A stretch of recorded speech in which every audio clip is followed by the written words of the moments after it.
Good morning students. आज हम जो पाठ पढ़ने जा रहे हैं उस पाठ का नाम है कारतूस। कारतूस बंदूक में डाली जाने वाली गोलियों को कहते हैं जो कि मेटल धातु की बनी होती हैं। आपको इमेज में भी कारतूस नजर आ रहे होंगे। स्टूडेंट्स, कारतूस पाठ एक एकांकी है। एकांकी का अर्थ होता है एक अंक में खत्म होने वाली। एकांकी को अंग्रेजी में वन एक्ट प्ले कहते हैं। इस एकांकी में मुख्य कथा मेन कहानी एक होती है। डिफरेंट कैरेक्टर्स होते हैं, उनके डायलॉग्स के द्वारा एकांकी आगे बढ़ती है। एकांकी को रंगमंच यानी स्टेज पर खेला जाता है। आपके सिलेबस में जो कारतूस एकांकी है उसके लेखक है हबीब तनवीर, जो कि प्रसिद्ध नाटककार हैं। इन्होंने बहुत से नाटक लिखे हैं, नाटकों का रूपांतरण यानी ट्रांसलेशन की है, उनका निर्देशन डायरेक्शन की है और उनमें अभिनय यानी एक्टिंग भी की है। इनकी साहित्य सेवा के लिए इन्हें पद्मश्री पुरस्कार से सम्मानित किया गया है। आपकी पुस्तक में हबीब तनवीर के बारे में पाठ के शुरू करने से पहले कुछ जानकारी दी गई है। आपने उसे पढ़ना है, उस जानकारी को प्राप्त करना है। एकांकी शुरू करने से पहले हम इसके लर्निंग आउटकम जान लेते हैं। स्टूडेंट, अगर आप एकांकी को अच्छे से पढ़ेंगे सुनेंगे तो आप एकांकी की विषय वस्तु को, उसके सब्जेक्ट मैटर को स्पष्ट कर पाएंगे, बता पाएंगे कि उस समय भारतीयों ने स्वतंत्रता के लिए, आजादी के लिए किस तरह संघर्ष किया। फिर आप एकांकी के मुख्य पात्र वजीर अली की जांबाजी, उसकी चारित्रिक विशेषताओं को स्पष्ट कर पाएंगे, बता पाएंगे कि उसके चरित्र की कौन कौन सी विशेषताएं हैं। हमने आपको पहले भी बताया था कि एकांकी पात्रों के संवादों के द्वारा, डायलॉग्स के द्वारा आगे बढ़ती है। तो हम भी इस एकांकी के पात्र पहले जान लेते हैं कि कौन कौन से एकांकी के पात्र हैं। इसके पात्र हैं कर्नल कॉलेज, लेफ्टिनेंट, सवार, सिपाही। इन्हीं के द्वारा एकांकी आगे बढ़ती है। एकांकी में बताया गया है कि जमाना है 1799 1799 का, समय है रात का, जगह है गोरखपुर के जंगल। यहाँ कर्नल कॉलेज का खेमा लगा हुआ है। खेमे में लैंप जल रहा है और खेमे के बाहर चांदनी रात है, इसलिए चांदनी छिटकी हुई है। दो अंग्रेज अफसर बातचीत कर रहे हैं। उनमें से एक कर्नल कॉलेज है, दूसरा लेफ्टिनेंट है। कर्नल कॉलेज कहता है, जंगल की जिंदगी बड़ी खतरनाक होती है। तो लेफ्टिनेंट कहता है, हफ्तों हो गए जंगल में खेमा डाले हुए, सिपाही भी तंग आ गए हैं, पर वजीर अली पता नहीं आदमी है या भूत, हाथ ही नहीं लगता। तो कर्नल कहता है, वजीर अली के अफसाने सुनकर रॉबिन हुड के कारनामे याद आ जाते हैं। क्यों, ऐसा क्या है रॉबिन हुड और वजीर अली में? तो स्टूडेंट, रॉबिन हुड, वजीर अली दोनों ही बहादुर, वीर, साहसी थे। दोनों को पुलिस पकड़ना चाहती थी पर पुलिस के पकड़ में नहीं आते थे। दोनों मजबूरों की मदद करते थे। रॉबिन हुड अमीरों को लूटकर गरीबों की मदद करता था और वजीर अली अंग्रेजों को लूटकर भारतीयों की मदद करता था। फिर कर्नल कॉलेज वजीर अली के बारे में बताता है कि उसने 5 महीने हुकूमत की होगी, यानी वो 5 महीने अवध का नवाब रहा और उस दौरान वह अवध के दरबार को अंग्रेजी असर से बिल्कुल पाक कर देने में कामयाब रहा। यानी जब तक वह अवध का नवाब रहा उसने अंग्रेजों को अवध में दखल नहीं देने दिया। फिर लेफ्टिनेंट कर्नल से पूछता है, ये सादत अली कौन है? तो कर्नल लेफ्टिनेंट को बताता है कि सादत अली अवध के नवाब आसिफ उद्दौला का छोटा भाई है। आसिफ उद्दौला के बहुत सालों तक कोई संतान नहीं थी, इसलिए उसके भाई सादत अली को लगता था कि आसिफ उद्दौला के बाद वही अवध का नवाब बनेगा। लेकिन बहुत सालों बाद आसिफ उद्दौला के घर एक लड़के ने जन्म लिया जिसका नाम वजीर अली रखा गया। वजीर अली की पैदाइश से सादत अली के नवाब बनने के सपने टूट गए, इसलिए उसने वजीर अली की पैदाइश को अपनी मौत समझा। लेफ्टिनेंट कहता है, सादत अली को अवध के तख्त पर बिठाने में क्या मसलहत थी, क्या सीक्रेट था, क्या कारण था? क्योंकि अंग्रेजों ने चाल चलकर वजीर अली को अवध के तख्त से हटा दिया और उसे की जगह सादत अली को अवध के तख्त पर बिठा दिया। तो लेफ्टिनेंट कर्नल से पूछता है कि ऐसा क्यों किया गया।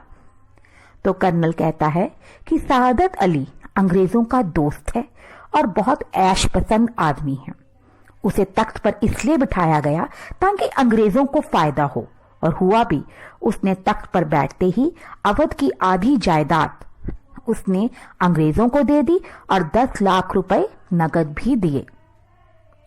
फिर लेफ्टिनेंट पूछता है कि सुना है वजीर अली अफगानिस्तान के बादशाह शाह जमा को हिंदुस्तान पर हमला करने की दावत दे रहा है। तो कर्नल कालिश बताता है कि अफगानिस्तान को हमले की दावत सबसे पहले टीपू सुल्तान ने दी थी, फिर वजीर अली ने दी और फिर अब शमसुद्दौला ने भी दी है। ये जानकर लेफ्टिनेंट पूछता है कि शमसुद्दौला कौन है। तो कर्नल उसे बताता है कि शमसुद्दौला बंगाल के नवाब का निस्बती यानी रिश्ते में भाई लगता है और बहुत ही खतरनाक आदमी है। लेफ्टिनेंट कहता है तो इसका मतलब ये हुआ कि कंपनी के खिलाफ सारे हिंदुस्तान में एक लहर दौड़ गई है। तो कर्नल कहता है जी हां, और अगर ये कामयाब हो गई तो बक्सर और पलासी के कारनामे धरे रह जाएंगे। स्टूडेंट्स, आपने हिस्ट्री में पढ़ा होगा कि भारतीयों ने अंग्रेजों को अपने भारत से बाहर निकालने के लिए पलासी और बक्सर के युद्ध लड़े, जो कि 1757 और 1764 में हुए। पर दोनों लड़ाइयों में भारतीय कामयाब नहीं हो पाए, वे हार गए। तो इसी का जिक्र करता है कर्नल और कहता है कि ब्रिटिश ईस्ट इंडिया कंपनी ने लॉर्ड क्लाइव के हाथों जो हासिल किया था, लगता है अब लॉर्ड वेल्जली के हाथों खो बैठेगी। फिर लेफ्टिनेंट कहता है कि वजीर अली की आजादी तो बहुत खतरनाक है, हमें किसी न किसी तरह इस शख्स को गिरफ्तार कर ही लेना चाहिए। तो कर्नल कहता है पूरी एक फौज लिए उसका पीछा कर रहा हूं और बरसों से वो हमारी आंखों में धूल झोंक रहा है और इन्हीं जंगलों में फिर रहा है, पर हाथ नहीं आता। उसके साथ चंद जाबाज हैं, मुट्ठी भर आदमी, मगर ये दमखम है। मुट्ठी भर बहुत थोड़े, वजीर अली के साथ बहुत थोड़े आदमी हैं, पर उनमें दमखम है। दम यानी ताकत है, दमखम का मतलब है ताकत और इरादों की मजबूती। उसके साथी ताकतवर हैं और उनके इरादों में मजबूती है, इसीलिए वे अंग्रेजों की पकड़ में नहीं आ रहे हैं। लेफ्टिनेंट कहता है सुना है वजीर अली जाति तौर से भी बहुत बहादुर आदमी है। जाति तौर यानी व्यक्तिगत रूप से, पर्सनली भी वजीर अली खुद भी बड़ा बहादुर है। तो कर्नल कहता है बहादुर ना होता तो यू कंपनी के वकील को कत्ल कर देता। लेफ्टिनेंट कहता है ये कत्ल का किस्सा क्या हुआ था कर्नल। तो कर्नल बताता है किस्सा ये हुआ था कि अंग्रेजों ने चाल चलकर वजीर अली को अवध के तख्त से हटा दिया, अवध के नवाब के पद से हटा दिया और उसे बनारस पहुंचा दिया और 3 लाख रुपया सालाना वजीफा मुकर्रर कर दिया। मुकर्रर यानी तय कर दिया। अब वजीर अली बनारस रह रहा था। कुछ महीने बाद गवर्नर जनरल ने उसे कलकत्ता तलब किया। तलब किया मतलब याद किया, उसे कलकत्ता बुलाया। इस पर वजीर अली को बहुत गुस्सा आया कि अब वो बनारस रह रहा है और अब उसे कलकत्ता बुला लिया गया है। तो वह इस बात की शिकायत लेकर कंपनी के वकील के पास गया, जो कि बनारस नहीं रहता था। कंपनी के वकील ने वजीर अली की शिकायत की तरफ कोई ध्यान नहीं दिया, उल्टा उसे ही बुरा भला सुना दिया। वजीर अली को बहुत गुस्सा आया और उसने अपने खंजर से वकील का कत्ल कर दिया और उसके बाद आजमगढ़ भाग गया। आजमगढ़ के शासक ने अपने साथियों की हिफाजत में उसे घाघरा पहुंचा दिया। अब वजीर अली और उसके साथी घाघरा में उनके जंगलों में भटक रहे हैं। फिर लेफ्टिनेंट कर्नल से पूछता है कि वजीर अली की स्कीम क्या है। तो कर्नल कहता है स्कीम ये है कि किसी तरह नेपाल पहुंच जाए, अफगानी हमले का इंतजार करे, अपनी ताकत बढ़ाए, शहादत अली को उसके पद से हटाकर खुद अवध पर कब्जा करे और अंग्रेजों को हिंदुस्तान से निकाल दे। लेफ्टिनेंट कहता है, नेपाल पहुंचना तो कोई मुश्किल नहीं, मुमकिन है कि पहुंच गया हो। तो कर्नल कहता है, हमारी फौजें और नवाब सादत अली खां के सिपाही बड़ी सख्ती से उसका पीछा कर रहे हैं। हमें अच्छी तरह मालूम है कि वह इन्हीं जंगलों में है। अभी लेफ्टिनेंट और कर्नल बातें कर ही रहे होते हैं कि एक सिपाही उनकी तरफ आता है और कर्नल उससे पूछता है, क्या बात है? सिपाही, जो कि गोरा है, वह कहता है, दूर से गर्द गर्द यानी धूल उड़ती दिखाई दे रही है। कर्नल उसे कहता है, सिपाहियों से कह दो कि तैयार रहें। सिपाही सलाम करके चला जाता है। लेफ्टिनेंट, जो खिड़की से बाहर देखने में मसरूफ था, वह कहता है, गर्द तो ऐसी उड़ रही है जैसे कि पूरा एक काफिला बहुत बड़ा समूह, ग्रुप ऑफ पीपल, एक काफिला चला आ रहा हो, मगर मुझे तो एक ही सवार नजर आता है। कर्नल लेफ्टिनेंट के पास खिड़की की तरफ जाता है और कहता है, हाँ, एक ही सवार है, सरपट घोड़ा दौड़ाए चला आ रहा है। सरपट यानी बहुत तेज। तो लेफ्टिनेंट कहता है, और हाँ, सीधा हमारी तरफ आता मालूम होता है। तो कर्नल सिपाही से कहता है कि सिपाहियों से कहो कि उस सवार पर नजर रखें, देखें कि वह किस तरफ जा रहा है, किस तरफ आ रहा है। तभी सवार सिपाही से कहता है, मुझे कर्नल से मिलना है। सिपाही कर्नल से आकर कहता है कि हुजूर, सवार आपसे मिलना चाहता है। तो कर्नल सिपाही को कहता है कि भेज दो। फिर वह सवार सिपाही के साथ कर्नल और लेफ्टिनेंट के पास आता है। सवार आते ही कहता है, तन्हाई तन्हाई। कर्नल उसे कहता है, यहां कोई गैर आदमी नहीं है, आप राजे दिल अपनी राज की बात कह दें। सवार कहता है, दीवार हमगोश दारद तन्हाई, अर्थात दीवारों के भी कान होते हैं, मैं तो तन्हाई में ही आपसे बात करूंगा। सवार की बात सुनकर कर्नल लेफ्टिनेंट और सिपाही को इशारा करता है। दोनों बाहर चले जाते हैं। जब कर्नल और सवार खेमे में तन्हा रह जाते हैं तो सवार कर्नल से कहता है कि आपने इस मुकाम पर क्यों खेमा डाला है? मुकाम यानी पड़ाव, यानी इस पड़ाव पर डेरा क्यों डाला हुआ है? कर्नल कहता है, कंपनी का हुक्म है कि वजीर अली को गिरफ्तार किया जाए। तो सवार कहता है, लेकिन इतना लाव लश्कर क्या मायने?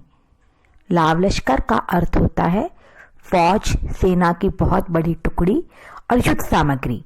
यानी सवार कर्नल से कहता है कि आप इतना लाव लश्कर, इतनी युद्ध सामग्री, इतनी बड़ी फौज लेकर जंगल में क्यों आए हैं? तो कर्नल कहता है, गिरफ्तारी में मदद देने के लिए। तो सवार कहता है, वजीर अली की गिरफ्तारी बहुत मुश्किल है साहब। तो कर्नल कहता है, क्यों, तुम्हें ऐसा क्यों लगता है? तो सवार कहता है कि वो एक जाबाज सिपाही है। कर्नल कहता है, मैंने भी यह सुन रखा है, आप क्या चाहते हैं? तो सवार कहता है, चंद कारतूस, चंद मतलब थोड़े से कारतूस चाहिए। तो कर्नल कहता है, किस लिए? तो सवार जवाब देता है, वजीर अली को गिरफ्तार करने के लिए। सवार का जवाब सुनकर कर्नल उसे 10 कारतूस दे देता है और कहता है, ये लो 10 कारतूस। सवार कारतूस लेकर मुस्कुराते हुए कहता है, शुक्रिया। फिर कर्नल सवार से पूछता है कि आपका नाम क्या है? तो सवार जवाब में कहता है कि उसका नाम वजीर अली है। जी हाँ स्टूडेंट, सवार कोई और नहीं, वजीर अली ही था, जिसे पकड़ने के लिए कर्नल ने जंगल में खेमा डाला हुआ था। सवार कहता है कि उसका नाम वजीर अली है। सवार कर्नल को कहता है कि उसने उसे 10 कारतूस दिए हैं, इसलिए वह उसकी जान बख्शता है, वरना वह उसकी जान अभी यहां ले सकता था। ऐसा कहकर सवार चला जाता है। कर्नल हक्का बक्का रह जाता है। लेफ्टिनेंट अंदर आता है और उससे पूछता है, कौन था? तो कर्नल दबी जबान में अपने आप से ही, धीरे से अपने आप से ही कहता है, एक जाबाज सिपाही। जी हां, अंत में कर्नल भी सवार को यानी वजीर अली को यह कहकर बताता है कि वह एक जाबाज सिपाही है। कर्नल भी ये स्वीकार करता है कि वजीर अली एक जाबाज सिपाही है। जाबाज का अर्थ होता है जान की बाजी लगाने वाला। वजीर अली दुश्मन के खेमे में कारतूस लेने आया। वह जानता था कि अगर वह पहचाना गया तो वह मारा जा सकता है, पर उसने इस बात की परवाह नहीं की। अपनी जान को खतरे में डालकर वह दुश्मन के खेमे में आया और कारतूस लेकर चला गया। इसी के साथ एकांकी खत्म होती है। मुझे आशा है कि आपको ये एकांकी अच्छे से समझ आ गई होगी और आप इस एकांकी से संबंधित किसी भी प्रश्न का उत्तर दे सकते हैं। बच्चों, आपको इस चैप्टर को इस तरह प्रिपेयर करना है कि आप बैक एक्सरसाइज के तो क्वेश्चन के आंसर तो दें ही, अगर उनके अलावा भी कोई क्वेश्चन आए तो आप उसका जवाब दे सकें। बोर्ड एग्जाम में वजीर अली का चरित्र चित्रण अक्सर पूछा जाता है। उसके चरित्र की विशेषताएं पूछी जाती हैं।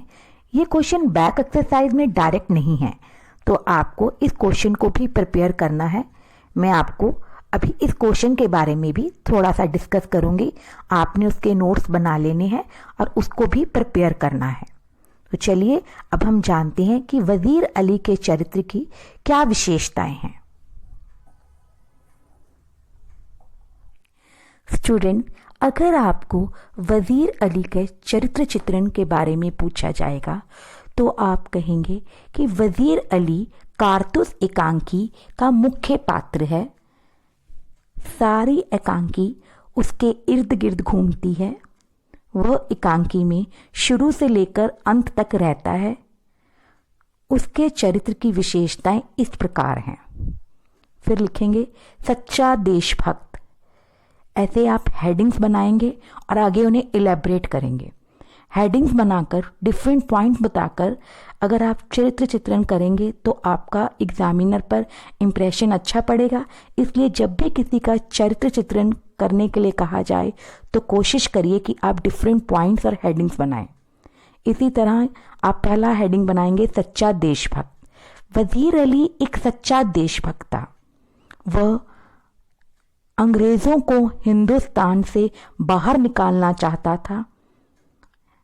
जब तक वह अवध का नवाब रहा तब तक उसने अंग्रेजों की मनमानी अवध में चलने नहीं दी। तो इससे पता लगता है कि वह सच्चा देशभक्त था। वह हिंदुस्तान को अंग्रेजों की गुलामी से आजाद कराना चाहता था। अगला पॉइंट आप बनाएंगे वीर साहसी। वह एक वीर साहसी सिपाही था। जब अंग्रेजों ने चाल चलकर उसे अवध से निकाल दिया और बनारस पहुंचा दिया तो उसने हिम्मत नहीं हारी। उसने वहां रहकर भी अंग्रेजों के खिलाफ विद्रोह जारी रखा और अवध की हुकूमत पाने के लिए कोशिश करता रहा। उसने हिम्मत नहीं हारी। उसने साहस नहीं छोड़ा। उसने अंग्रेजों के खिलाफ अपनी जंग जारी रखी। तो इससे पता लगता है कि वह एक वीर साहसी सिपाही था। अगला पॉइंट लिखेंगे स्वाभिमानी। वह एक स्वाभिमानी सिपाही था। जब उसे अवध से निकालकर बनारस पहुंचा दिया गया तो उसके स्वाभिमान को ठेस पहुंची। इसलिए जब उसे बनारस से कलकत्ता बुलाया गया तो वह गवर्नर जनरल के बुलाने पर कलकत्ता नहीं गया, बल्कि शिकायत लेकर कंपनी के वकील के पास गया। और जब कंपनी के वकील ने भी उसकी बात नहीं सुनी, उसे अपमानित किया, तो उसके स्वाभिमान को ठेस पहुंची और उसने कंपनी के वकील का कत्ल कर दिया। गवर्नर जनरल के बुलाने पर कलकत्ता ना जाना और कंपनी के वकील के द्वारा अपमानित होने पर उसका कत्ल करना यह बताता है कि वह एक स्वाभिमानी व्यक्ति था। फिर लिखेंगे जाबाज। वह एक जाबाज सिपाही था, जान की बाजी लगाने वाला सिपाही था। अपनी जान को खतरे में डालकर दुश्मन कर्नल के खेमे में कारतूस लेने जाना बताता है कि वह एक जाबाज सिपाही था।